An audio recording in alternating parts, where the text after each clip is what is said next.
Bismillah wassalatu wassalamu ala Rasulillah. Welcome to the final part of Quranic Contemplations, where we're going to be reflecting on some of the verses from the 30th juz of the Quran, inshallah ta'ala. The first verse we're going to be looking at is in fact two surahs, Surah Fil and Surah Quraysh. Surah number 105, Surah Fil, and Surah Quraysh, the 106th surah in the Quran. So they come one after the other.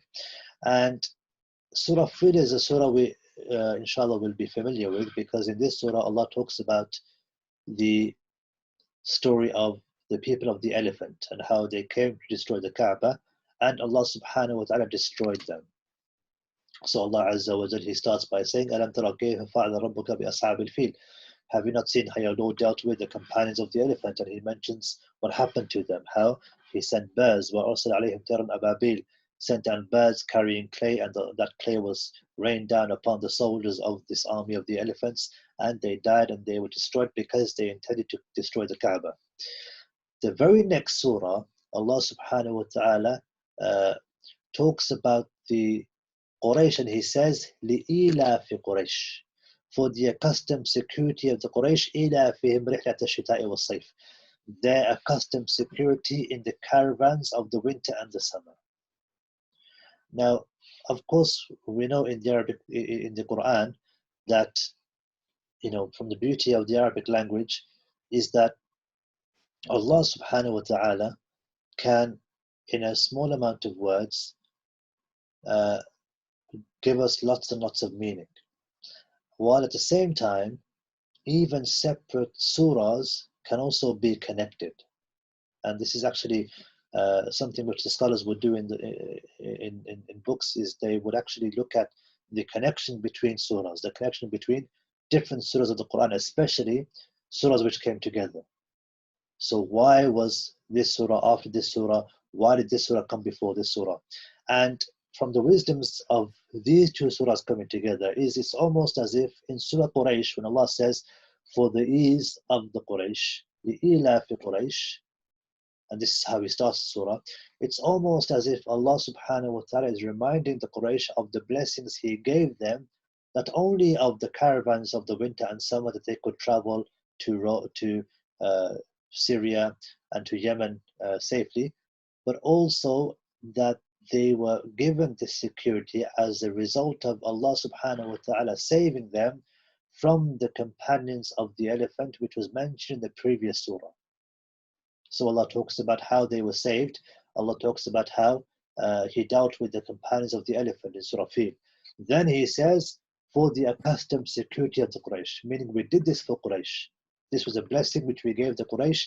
Nobody would harm or touch the Quraysh after what people had seen happen to the companions of the elephant, and how they were destroyed when they wanted to destroy the Kaaba.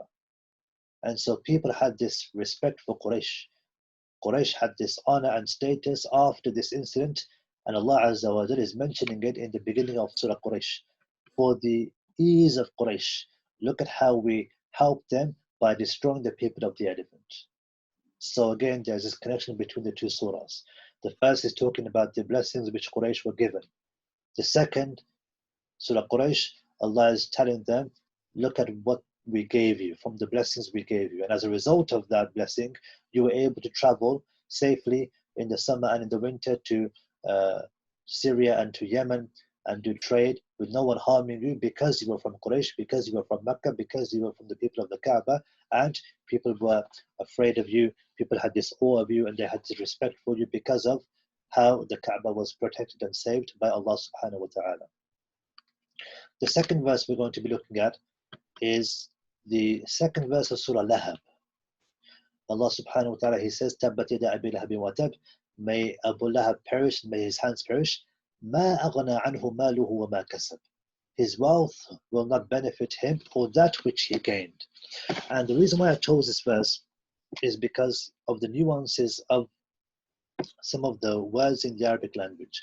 The word ma in Arabic, the first letter here, could have multiple meanings. Ma aghna, the word ma could either mean negation, it could be a negative like it is here, ما أغنى عنه ماله, meaning his wealth hasn't benefited him, his wealth did not benefit him, will not benefit him. But also the word ma could also be used as a question. So, for example, in Arabic, when we say masmuka, what is your name? So it's not used as negation, it's used as a question. And it can also be used as a question in this verse, and that will change the meaning, but the meanings won't contradict. So essentially, Allah Azza wa Jal could be saying, ما أغنى عنه ماله وما كسب. What did his wealth and that which he gained do for him? Meaning, how did it benefit him? What good did that wealth and that which he earned do for him at the end of the day? So you see how you have multiple meanings from a single verse. And this again, as we've demonstrated before, shows us the depth and the beauty and the eloquence of the Quran, of the speech of Allah subhanahu wa ta'ala. Just like a poet, if he was to write verses of poetry, he may have 2 or 3 meanings in one verse. And that's not something which we would criticize. We would say, it's a skill that he had to be able to do this. In the book of Allah subhanahu wa ta'ala, every single verse, when we ponder and reflect over it, we could get many, many benefits from them if Allah subhanahu wa ta'ala gave us the ability to do so. And we ask that Allah Azza wa Jalla does give us the ability to be able to do so. Today, this Ramadan, after Ramadan, and for the years to come. The third and final piece of reflection that we're going to be doing in this series, inshallah ta'ala, from this juz, is actually the final surah of the Quran and how it's connected to the first surah of the book of Allah subhanahu wa ta'ala, Surah Fatiha. In Surah Nas, which is the last surah of the Quran, chapter 114, Allah subhanahu wa ta'ala, He says, as we know, قُلْ أَعُوذُ بِرَبِّ النَّاسِ, say I seek refuge in the Lord of mankind, Malik al-Nas, the King of mankind, Ilahi al-Nas, the God of mankind. And this is something which, if we actually study and look into a bit more detail, there's a link with these verses from Surah Nas to the verses in Surah Fatiha, because a similar set of words are used in Surah Fatiha just as they're used in Surah Nas. Allah subhanahu wa ta'ala in the first verse of Surah Fatiha says, Alhamdulillahi Rabbil Alameen. In the first verse of Surah Nas, Allah says, قُلْ أَعُوذُ بِرَبِّ النَّاسِ. Say I seek refuge in the Lord of mankind. In Surah Fatiha, we're praising Allah because He is Rabbul Alameen, Lord of the worlds. In Surah Nas, we're seeking refuge in Allah because He is the Lord of mankind, Rabbin Nas. Then Allah subhanahu wa ta'ala, in Surah Nas, He says, Malikin Nas, the King of mankind. In Surah Fatiha, the third verse, Allah subhanahu wa ta'ala, He says, Maliki Yawmiddin, the King or the owner of the Day of Recompense. Of course, we know in certain recitations, they say, Malikin Nas, the King of the Day of Recompense. Maliki Yawmiddin, the owner of the Day of Recompense. So you have similar names which are mentioned in both surahs. And finally, Ilahin Nas, the God of mankind. God is something which is worshipped. And in Surah Fatiha, in the fourth verse, إِيَّاكَ نَعْبُدُ وَإِيَّاكَ نَسْتَعِينُ, you alone we worship, and you alone we ask for help.